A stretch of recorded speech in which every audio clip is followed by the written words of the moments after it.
Morning सबको। Ram Ram boss. Ram Ram भाई, राम राम सबको, Ram Ram, good morning. Ram Ram sir. Ram Ram ji. अरे पापा का ध्यान राम रखना राम बेटे, सर। पापा। हाँ, राम राम बेटा। पापा का ध्यान रखना, सही, हाँ सही से पढ़ रहे हैं ना पापा? हाँ। खुद तो पढ़ ले पहले। हाँ ध्यान रखना, ये चीटिंग कर लेते हैं कभी कभी। मेरे बेटे को। ओके, चलो सर। चलो ठीक है। ओके भाई, नमस्ते बॉस। नमस्ते मैम। नमस्ते बेटा, सिमरन आ गई। हाँ ठीक है। हाँ सब आ गए, बस नमस्ते आ गए। भाई, नमस्ते। तो कौन सा पेज है आज? जीएनएम ही है? जी हाँ बॉस। जी जी एनएम ही है। कौन सा पेज है भाई आज, बताएगा कोई? बॉस 143। 143। 143। हाँ जी। Okay doctor Deepshikha. और 143 में है SBS of the deep lying layer of the nasal mucosa. हाँ जी। हाँ जी। डेट हो गई है 28 जनवरी 2025। अमित पाल भाई आ गए? हाँ हाँ जी है बिल्कुल। शायद फोटो। जी जी। हाँ तो SBS of the deep lying layer of nasal mucosa. Deep lying layer है और इधर डायग्राम बनाया हुआ ब्रेन स्टेम का। तो जाहिर सी बात है कि ये ब्रेन स्टेम से कंट्रोल्ड टिश्यू होगा और एंडोडर्मल ओरिजिन होगा, या फिर ओल्ड, हाँ एंडोडर्मल ही होगा। ओल्ड मेजोडर्म भी सेरिब्रल मेडुला से ही होता है। गुड। हम्म।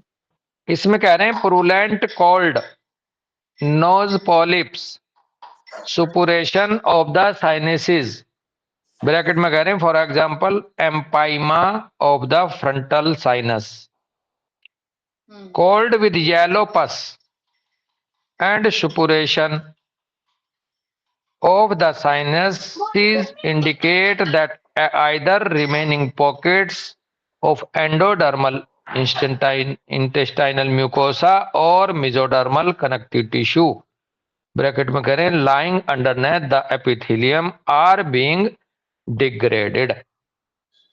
कोल्ड येलो पस के साथ या सुपोरेशन के साथ साइनेसिस में इंडिकेट करती है कि या तो pocket of endodermal intestinal mucosa बनी रह गई हैं, रिमेन रह गई हैं, या मेसोडर्मल कनेक्टिव टिश्यू, ब्रैकेट में कह रहे हैं lying underneath the epithelium are being degraded, या फिर मेसोडर्मल कनेक्टिव टिश्यू में डिग्रेडेशन हो रहा है, वो उसमें डिग्रेडेड हो रहा है। नोज हाँ जी बस। पॉलिप्स, हाँ nose polyps are bulges of this endodermal mucus membrane. Nose polyps जो है वो बल्जेस हो जाते हैं, उभर आते हैं, बढ़ जाते हैं इस एंडोडर्मल म्यूकस मेम्ब्रेन के, या इस पर। They can develop in the nasal cavity और इन साइनेसिस एंड हिंडर ब्रीदिंग। और ये जो डेवलप होते हैं ये नेजल केविटी में ये पॉलिप्स डेवलप हो जाते हैं, या फिर साइनेसिस में डेवलप हो जाते हैं, और ये रुकावट डालते हैं ब्रीदिंग में। जब हम पीछे इसको पढ़ रहे थे, सबसे पहले नोज एंड साइनेसिस का फोटो देख रहे थे, तो वहां दो तरह के कलर थे, एक रेड और एक येलो। हाँ जी। तो ये येलो वाला, हाँ जी। ये येलो वाला पार्ट यहाँ डिस्कस हो रहा है एक तरह से, जी। ठीक है। कॉन्फ्लिक्ट होगा chunk stinking conflict, chunk stinking conflict, not wanting to smell something. Chunk stinking conflict है, और नॉट वांटिंग टू स्मेल यानी कि स्मेल करना नहीं चाहता है, कुछ ऐसा है। That's sting to smell, that stings to smell to get a nose full. उसकी स्मेल जो है वो स्टिंग कर रही है, और नोज फुल तक हो रखा है उस तक। आप लोगों को डिस्टरबेंस तो नहीं आ रहा कुछ यहाँ खटखट नहीं का? बॉस। नहीं नहीं नहीं। बॉस। नहीं नहीं कोई। ओके ठीक है बेटा। टू मी इट स्टिंक्स और इज सेंट कॉन्फ्लिक्ट, वो बंदे को लगता है कि ये मेरे लिए ये स्टिंक है, ये दुर्गंधित है, या फिर ये सेंटियस कॉन्फ्लिक्ट होगा। और क्या होगा? Not being able to sense something, not being able to sense what will happen. Not, अब देखो पहले था not wanting to smell something वाला, दूसरा भाव है इसका कि not being able to sense something, कि मैं कुछ सेंस करने के लिए सक्षम नहीं हूं। Not being able to sense what will happen, जो हो रहा है उसको मैं सेंस नहीं कर पा रहा हूं, उसका ये। तो दोनों भाव आ गए अमित शर्मा भाई, not want to smell something और not being able to sense something, है ना डॉक्टर दीपशिका, सिमरन, अमित भाई, सब लोग। हाँ जी, हाँ जी। तो दोनों तरफ से गाड़ी चलती है किसी भी कॉन्फ्लिक्ट की, चाहता है या सक्षम नहीं होने नहीं दिया जा रहा, या सक्षम नहीं। हाँ जी। एग्जाम्पल कह रहे हैं, a young women frequently has trouble with her parents. एक यंग वोमेन है, बार बार ट्रबल है उसको उसके पेरेंट्स के साथ। Most visits and in disharmony, जितनी बार ज्यादातर विजिट होती है उसकी पेरेंट्स के साथ तो वो डिसहार्मनी में ही उनका एंड होता है। With her partner to see suffers several bitter disappointment, अपने लाइफ पार्टनर के साथ भी वो कई सारे बिटर डिसअपॉइंटमेंट को लेकर के सफर कर रही है। तो ये बढ़ गया उसकी तरफ स्टिंग कॉन्फ्लिक्ट में। To be fed up with the constant arguing, यानी कि वो फेड अप हो चुकी है कांस्टेंट आर्गुमेंट से। After 3 years of almost constantly purulent sinuses, the patient is suddenly symptoms free when the relationship with her parents suddenly takes a turn for the better, is equal to resolved conflict। तो कह रहे हैं कि 3 साल बाद of almost constantly purulent sinensis, लगातार purulent sinensis होने के वो 3 साल बाद पेशेंट जो है सडनली सिम्टम फ्री हो गया जब उसके रिलेशनशिप उसके पेरेंट्स से अचानक बेटर हो गए। Is equal to conflict resolve conflict. बस थोड़ा सा समझ हाँ नहीं बेटा। पड़ रही इस चीज को कि जैसे हाँ। कॉन्फ्लिक्ट जब एक्टिव था तो उसको वो कंप्लेंट थी, और अभी जब हीलिंग हो गया है तो हीलिंग के टाइम पे यहाँ पे तो और बढ़ना चाहिए था ना ये तो। हाँ बेटा, हम एंडोडर्मल टिश्यू पढ़ रहे हैं बाबू। अच्छा, हाँ वहां हाँ पर हम, हाँ बिल्कुल मैं समझ गया, आप थोड़ा सा जहां से इशारा पा रहे हैं। तो बेसिकली उसको ग्रोथ हो रही थी वहां अंदर अंदर, और जब ये रिजोल्व हो गया तो उसके वो सिम्टम्स दीपशिखा चले गए।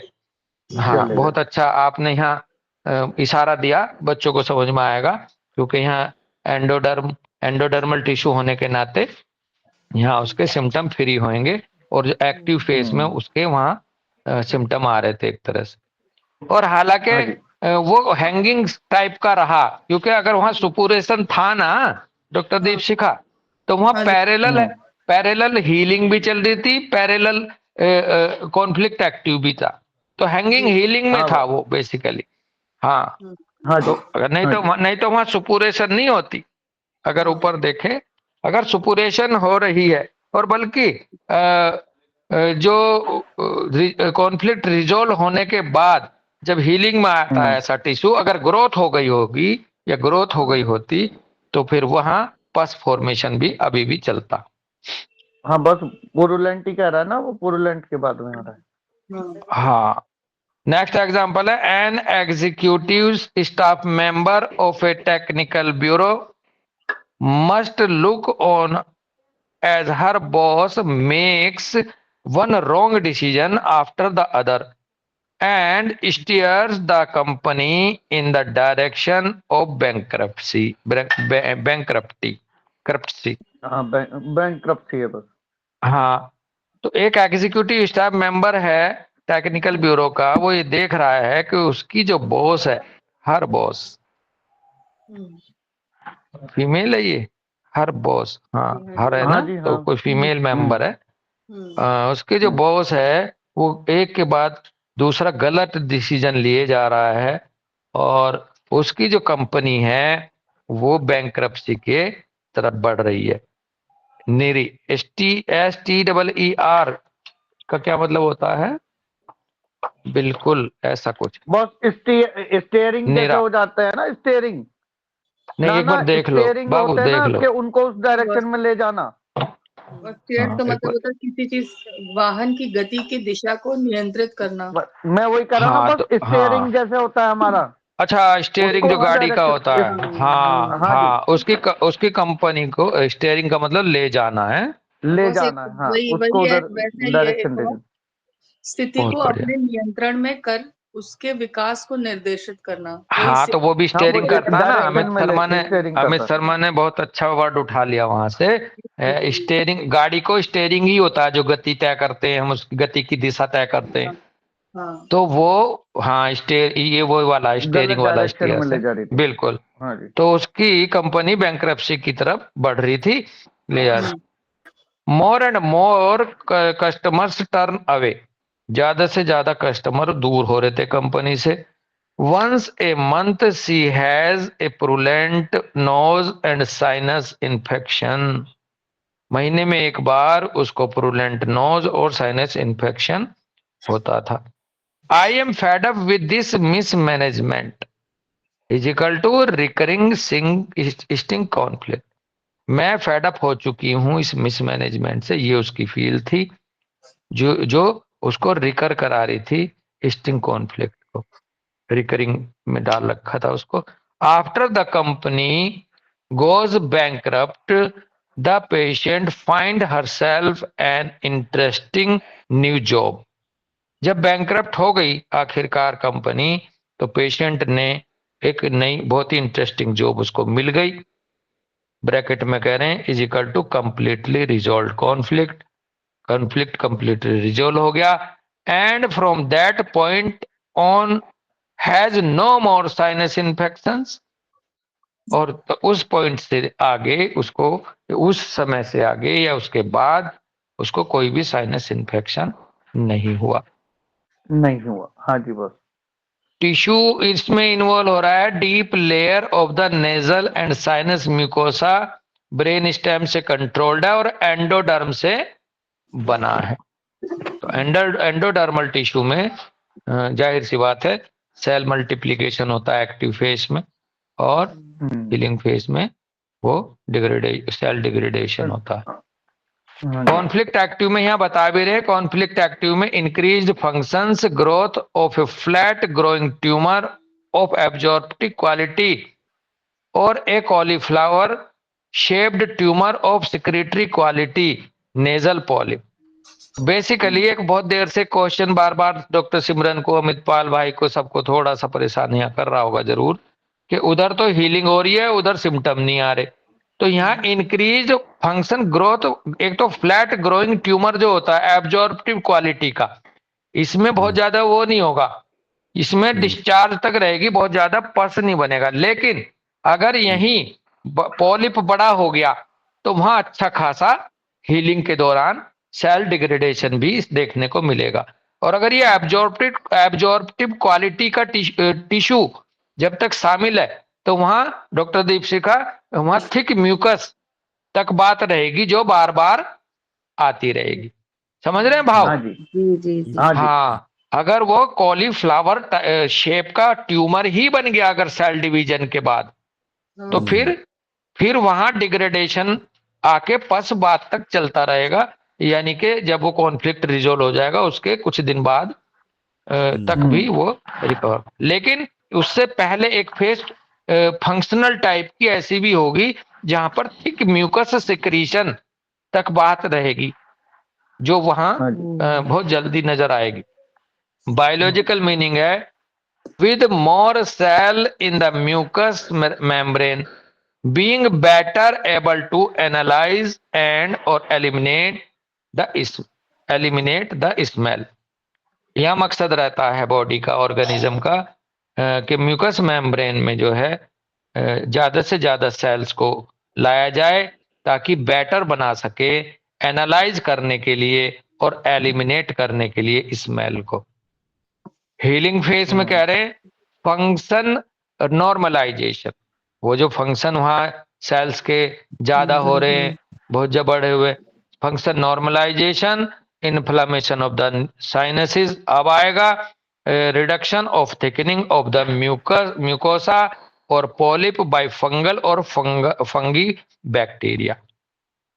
तो रिडक्शन होगा थिकनिंग का, उसका म्यूकोसा का, पॉलिप्स का, फंगाई के द्वारा और फंगी बैक्टीरिया के द्वारा। देखो आपने कभी देखा होगा कि कहीं भी अगर फंगल इन्फेक्शन है तो वहां एक थिक म्यूकस टाइप का सिक्रीशन निकलता है, हाँ जी। और जहां बैक्टीरिया प्रॉपर होगा वहां प्रॉपर पस निकलेगी।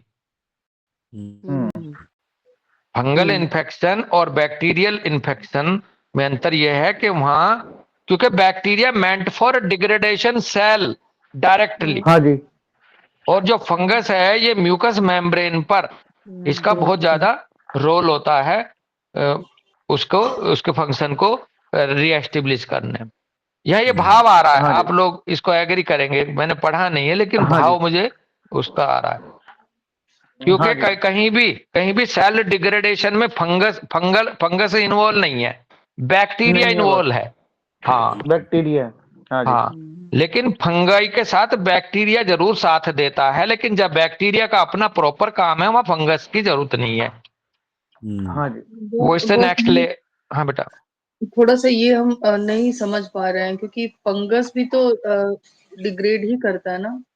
हाँ हमें फंगस अपने आपने घर पढ़े। में हाँ नहीं बेटा बात सुनो, मैं समझ गया आपकी बात। फंगस जो है आपने जब हम बायोलॉजी में पढ़ते थे तो फंगस जो है जो एक्सक्रीटरी मटेरियल होता था उसको उसके ऊपर ग्रो करता था दीपशिखा।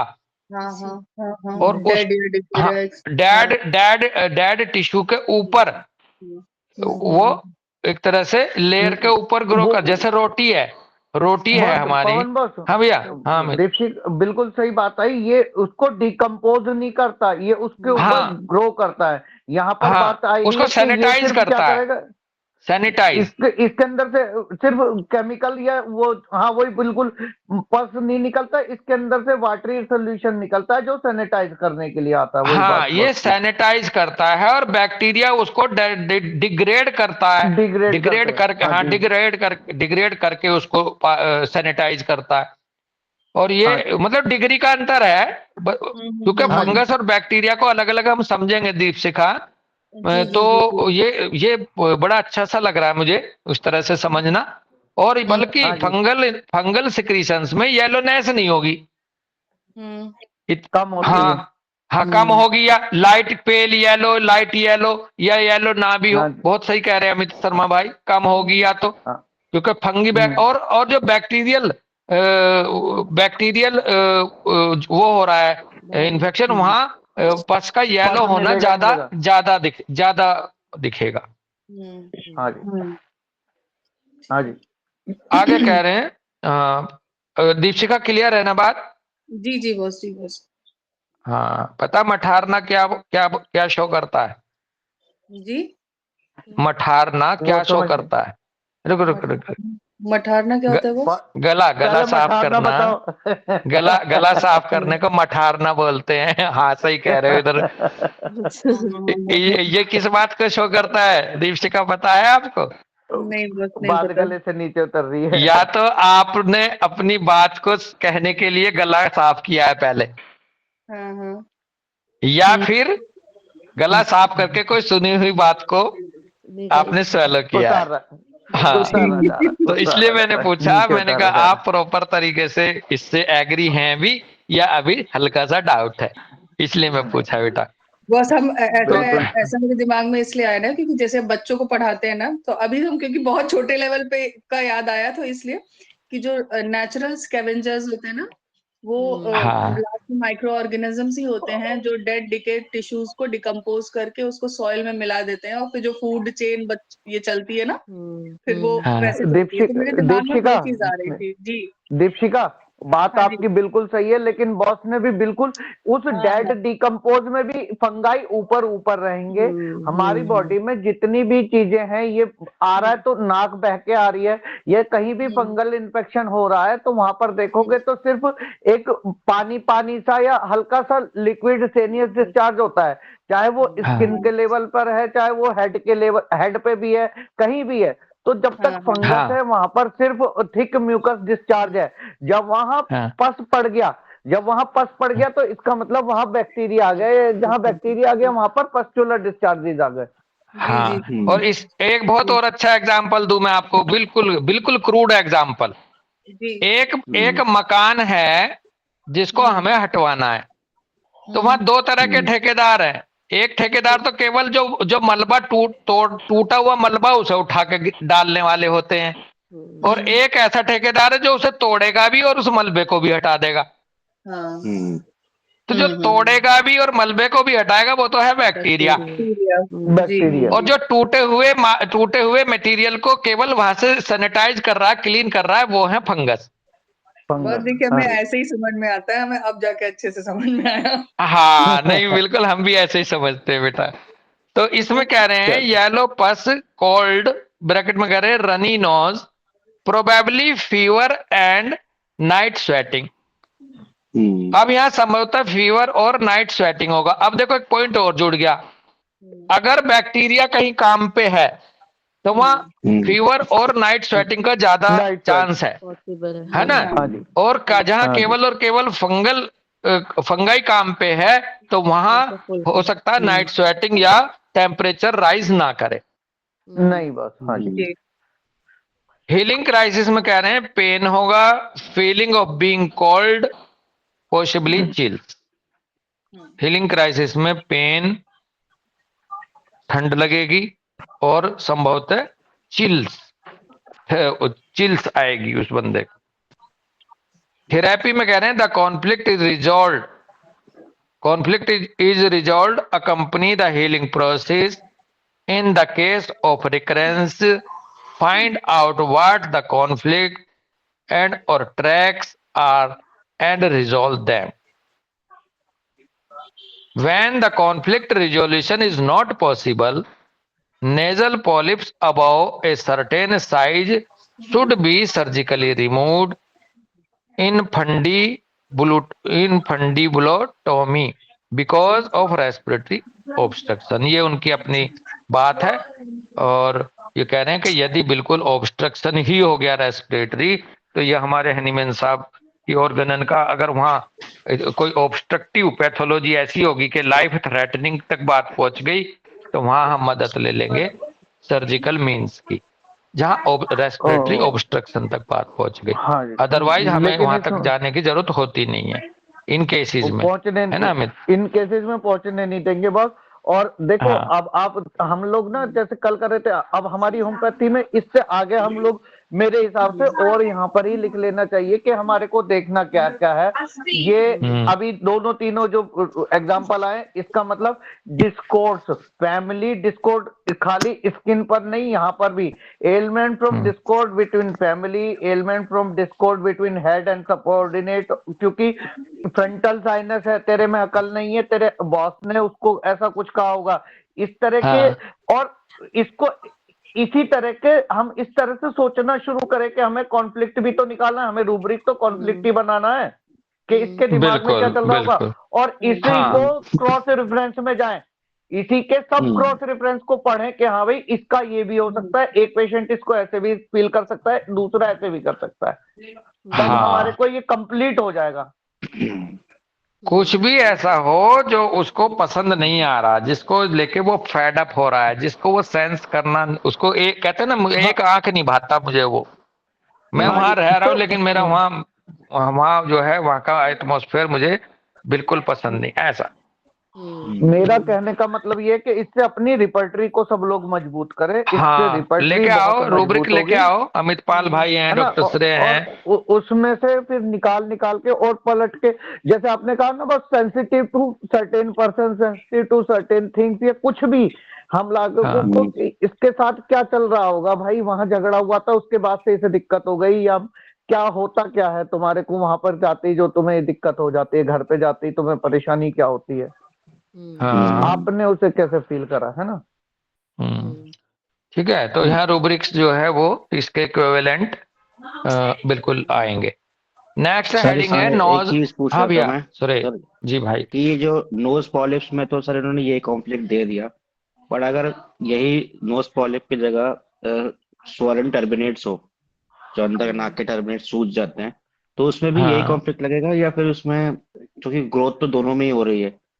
यही लग हाँ सकता है भाई। किस डिग्री हाँ तक की बात, आपका कॉन्फ्लिक्ट देखो कहाँ तक जा लिया।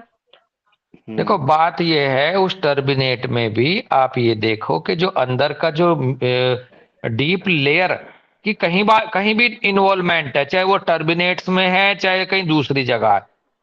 हम्म। वैसे जनरली मैं बताऊं, जनरली जो मुझे भाव आ रहा है प्रैक्टिकली, तो वो जो टर्बिनेट्स हैं उनके नीचे की जो डीप लेयर है वही जब वो और स्वेल करने लगती है पैरेलल, तो वो हम्म। टर्बिनेट्स और रास्ता रोक लेते हैं डॉक्टर श्रेय। तो हाँ। हम देखें, हम इससे भी बाहर आ जाएं किसी भी कंफ्यूजन से। अगर डीप लेयर नेजल म्यूकोसा की इन्वॉल्व है प्रोसेस में हम्म। पैथोलॉजिकल, तो फिर ग्रोथ होगी। और ये ग्रोथ हम्म। जनरली टर्मिनेट्स की पहले परेशान करने लगेगी, क्योंकि होगी तो सब जगह। ये हम्म। डीप लेयर हर जगह है ना, कोई एक पर्टिकुलर ये एक जगह नहीं है। डीप लेयर हम्म। साइनसिस में डीप में हर जगह है, नेजल म्यूकोसा के नीचे हर जगह है। तो चूंकि हमें हम्म। यहाँ पर टर्बिनेट ही बड़े दिखते हैं, ये भी जान लो। हम्म। हाँ हम्म। हाँ, ये टर्बिनेट की जगह अगर साइनस में कोई ग्रोथ है, कोई पॉलिप है, तो वहां तो पर्टिकुलर ही डीप लेयर का ही आ जाएगा। लेकिन अगर हम्म। नाक की बात है तो नाक में ज्यादातर वो टर्बिनेट्स के नीचे की जो लेयर है उसके इन्वॉल्वमेंट की वजह से ये टर्बिनेट ही बंद करते हैं ज्यादातर नाक को। पवन हम्म। बस पवन बस हाँ भैया। पवन बस हाँ हाँ शायद ये जो है अपने श्रेय भाई ना इस तरह से दूसरी तरह से करना चाह रहा है कि इसमें कॉन्फ्लिक्ट क्या बनेंगे। तो श्रेय देखो, अगर हमारे को देखना पड़ेगा कि इन्फ्लम अभी बार बार इसको सिर्फ इन्फेक्शन हुआ है, इसको खाली रनिंग नोज है, अब वो जी उसकी सर। सो रहा है तो सोरिक रूब्रिक्स हमारे बनेंगे। अगर साइकोसिस हम्म। हो गई है तो साइकोसिस के हाँ भाई बार बार इसका टिका हुआ है तो हमारे को उस गहराई का रूब्रिक लेना पड़ेगा।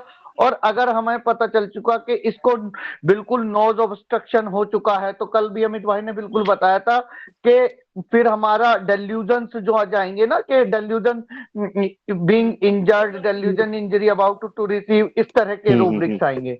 वो डिपेंड हम्म। करेगा हमारी पैथोलॉजी हमारे सामने क्या है, किस हम्म। लेवल पे उसके दिमाग में बात चल रही होगी, वो हमें पैथोलॉजी बताएंगी। हाँ। अच्छा नहीं, मैं वैसे एक मत बात और थी, इनका मतलब ये था कि जो ये टर्बिनेट प्रॉपर बढ़ते हैं यहाँ भी इसका भाव लेंगे क्या, नेजल पॉलिप वाला। हाँ हाँ, है ना, वो भी यही है, तो था डॉक्टर सरे। ये भी है। और देखो सर मैं ये भी पूछ रहा था कि क्या नोज पॉलिप्स और टर्मिनेट्स में देखा जाए तो नोज पॉलिप्स जो है वो डीपर पैथोलॉजी है, या टर्मिनेट ज्यादा डीपर पैथोलॉजी हो जाएगा? देखो टर्बिनेट ना पैथोलॉजी नहीं है। नेजल टर्बिनेट्स ना एक स्ट्रक्चर है नाक के अंदर जिसके अच्छा। ऊपर हेयर्स हेयर्स ग्रो होते हैं। हम्म। ये हाइपरट्रॉफी जब हो हाँ जाती है। उतार चढ़ाव से, हाँ। तो नेजल हम्म। टर्बिनेट्स का बढ़ जाना बीमारी है, ऑब्स्ट्रक्ट कर हम्म। देना बीमारी है। Nasal turbinates in itself structure inside the nose है। हाँ जी सर, जी जी। हाँ। अब अगर नेजल टर्बिनेट्स का आप, मैं तो ऐसे समझ रहा था कि नेजल टर्बिनेट्स तो बड़ी पहले रास्ता रोकेंगी, क्योंकि पहले से भी वो उभरी हुई उभार वाली स्ट्रक्चर है हाँ। नाक के अंदर, और नीचे से हाँ। और पुश मिल गया डीप लेयर का, हाँ। तो वो नाक को बंद हम्म। कर देगी, है ना। जी। तो और जी सर। यही पॉलिप यदि साइनस के अंदर बनेगा, तो साइनस में हम्म। अगर कहीं भी पहले से कोई ग्रोथ नहीं, ग्रोथ लाइक स्ट्रक्चर नहीं है और वहां नया बन रहा है, तो वो अलग बात है। हाँ। जी। तो ये नेजल टर्बिनेट्स अपने आप में पैथोलॉजी ना हो करके ये पार्ट है नर्व का, एक बात। दूसरा, जब कभी भी डीप लेयर इन्वॉल्व होगी तो ये नेजल टर्बिनेट्स तो औरों से पहले आगे उभरी हुई दिखेंगी, क्योंकि ये तो पहले से ही उभार वाली स्ट्रक्चर है। जी। नेजल टर्बिनेट्स पे हेयर्स होते हैं जनरली, हाँ जी। जो हाँ नाक जी। में जाने वाली धूल को और जो म्यूकस मेम्ब्रेन सिक्रीट होने के बाद वहां पे एंटेंगल हो जाता है डस्ट पार्टिकल हाँ जी सर। बाहर से आने ठीक है। वाला, और एयर को, आने वाली एयर को कूलिंग और रिफ्रेशमेंट के लिए ये एरिया होते हैं साइनस और ये। है ना भाई। लेकिन टर्मिनेट्स का तो ज्यादातर बाहर वाले फॉरेन बॉडी को रोकने के लिए हेयर या वो होते हैं उसके ऊपर। जी तो नोज ब्लीड पढ़ लेते हैं यहाँ। नोज ब्लीड में पॉसिबल कॉजेज है नोज ब्लीड के कि tendency towards nose bleeds in the healing phase especially during the healing crisis of a sting or sensing conflict. The healing source of the nasal mucosa bleed. देखो tendency towards nose bleed, healing face में nose bleed का होने की tendency विशेष रूप से healing crisis के दौरान किसी स्टिंग के या सेंसिंग कॉन्फ्लिक्ट के होगी। तो ये healing the healing source of nasal mucosa वो ब्लीड करते हैं। हीलिंग सोर्स जो होते हैं नेजल म्यूकोसा के वो ब्लीड करती है एक बार। सेकंड पॉइंट है heavy nose bleed the at the beginning of the healing phase of the self worth conflict the blood is thin because of widened blood vessels and a bracket में कह रहे हैं still reduced number of blood cells, यहां bracket में कह रहे हैं low haematocrit value goes to delay blood clot formation bleeding tendency. अगर सेकंड पॉइंट है कि अगर हैवी नोज ब्लीड है किसी बंदे को यहां तो eight the beginning of the healing phase of the self worth conflict, तो सेल्फ वर्थ कॉन्फ्लिक्ट वहां होगा उसके हीलिंग फेज के दौरान। The blood is thin, blood thin हो जाएगा because of widened blood vessels, blood vessels के वाइडनिंग होने की वजह से हीलिंग में वहां ब्लड का जो कॉलम है या ब्लड का जो वॉल्यूम है वो थिन हो जाएगा and A reduced number of blood sales हो जाएंगी, वहां लो हेमेटोक्रिटिक वैल्यू हो जाएगा। तो जो कि बढ़ेगा आगे डिलेड ब्लड क्लॉट फॉर्मेशन, वहां क्लॉट फॉर्मेशन थोड़ा डिले होने लगेगा जिसकी वजह से ब्लीडिंग टेंडेंसी होगी और हैवी ब्लीडिंग टेंडेंसी होगी, वहां हैवी नोज ब्लीड होगी। यानी कि तीसरा यहाँ पर पॉइंट जो है उसका हाँ। सेल्फ एस्टीम की वाली बात बहुत ज्यादा आ जाएगी कि उसकी सेल्फ रेस्पेक्ट पे नाक का मतलब नाक पे मुक्का मतलब मेरी इज्जत पे मुक्का मारा जा रहा है जो ऐसे फील कर रहे हैं। हाँ, और ये जो ब्लड सेल्स कम हुई है यहाँ पे नंबर ऑफ ब्लड सेल्स, ये ब्लड सेल्स फॉर्मेशन की वजह से नहीं हुई है, ब्लड यहाँ पर जो ब्लड वेसल्स डायलेट हुई है तो वहां कंपैरेटिव, हाँ कंपैरेटिव जो वो है प्रोपोर्शन सीरम का और ब्लड सेल्स का हीमेटोक्रिट के रूप में वहां कम ऐसे हुआ है। तो यहाँ ये ना सोचें कि यहाँ नंबर ऑफ ब्लड सेल्स इसलिए कम हो गई है, रिड्यूस हुई है कि वहां बंदे के अंदर ब्लड सेल फॉर्मेशन वाली मशीनरी प्रभावित हुई है ना, यहाँ वॉल्यूम बढ़ने की वजह से ये हेमेटोक्रिटिक वैल्यू लो हो जाएगी जिसके लिए यहाँ डिलेड ब्लड क्लॉट फॉर्मेशन जैसी बात बनेगी। Reduced number of blood, next point है ये reduced number of blood platelets thrombocytopenia due to SBS of spleen. तीसरा पॉइंट है कि इधर थ्रोम्बोसाइटोपिनिया हो जाएगा, ब्लड प्लेटलेट्स का कमी हो जाएगी नंबर में और due to an SBS of the spleen, यदि स्प्लीन के कोई एसबीएस चल रहा है तो यहाँ पर वो कम हो जाएंगी। कौन से वाला, रेड पल्प का व्हाइट पल्प का? डॉक्टर सिमरन, डॉक्टर दीप से कहा थ्रोम्बोसाइटोपिनिया। हाँ थ्रोम्बोसाइटोपिनिया, ये जो प्लेटलेट्स हैं इनमें कौन सा पार्ट इन्वॉल्व होता है देख लो, चेक करके बता दो ताकि यहाँ 2 पेज 139 पे ये रेड पल्प है self worth with regard to the blood, white pulp है self devaluation carry away clean something. तो ये मेरे को लग रहा है रेड पल्प का ही होगा, रेड वाला है बस। हाँ हाँ हाँ, थोड़ा यहाँ रिफ्रेश हो जाएगा ना सबके लिए। जी जी जी ओके गुड। तो due to SBS of the spleen bleeding conflict active phase goes to delayed blood clotting, फिर इसकी वजह से ब्लीडिंग कॉन्फ्लिक्ट होगा एक्टिव फेज में और ये आगे बढ़ेगा डिलेड ब्लड क्लॉटिंग में। यहाँ भी ब्लड क्लॉटिंग इसलिए डिले होने लगेगी स्प्लीन की वजह से। थेरेपी में कह रहे हैं हाँ। Depends on the cause. Bleeding कह रहे हैं अगर ब्लीडिंग है तो bow the head slightly forward, close the nose with thumb and four fingers for 10 minutes, cool the back of the neck. Next है थेरेपी में हिल्डगार्ड और बेंजन, ये क्या है dill dill dill achillea powder, dill achillea powder special recipe. तो ये dill achillea powder है special therapy में। वो होता है जो सोया होता है ना, सोया की ये जैसे साग होता है एक तरह का, हाँ सोया का साग होता है, पतले पतले वो होते हैं। हाँ तो सोया तो मेथी बनता है ये ना, उसमें जो सोया वाला होता है वो डिल होता है। ओके, तो उसका ये बीज है बेटा या उसको सुखा के उसका पाउडर बना रहे हैं? हाँ। हाँ चलो खैर, असली- ये असली क्या वाला होता है? सोया सोया लिख लें क्या?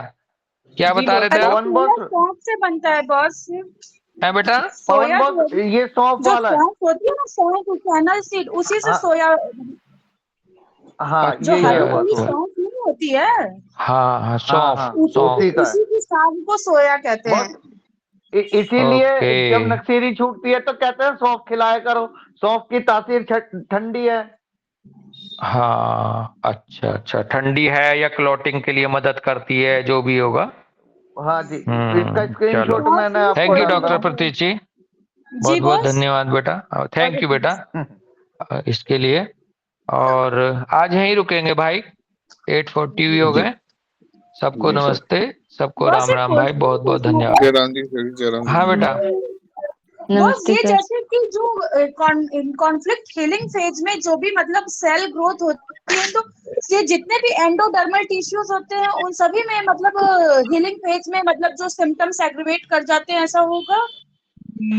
हीलिंग फेज में जो एंडोडर्मल टिश्यू है सब में डिग्रेडेशन होगा, सब में पस फॉर्मेशन के चांस ज्यादा होंगे।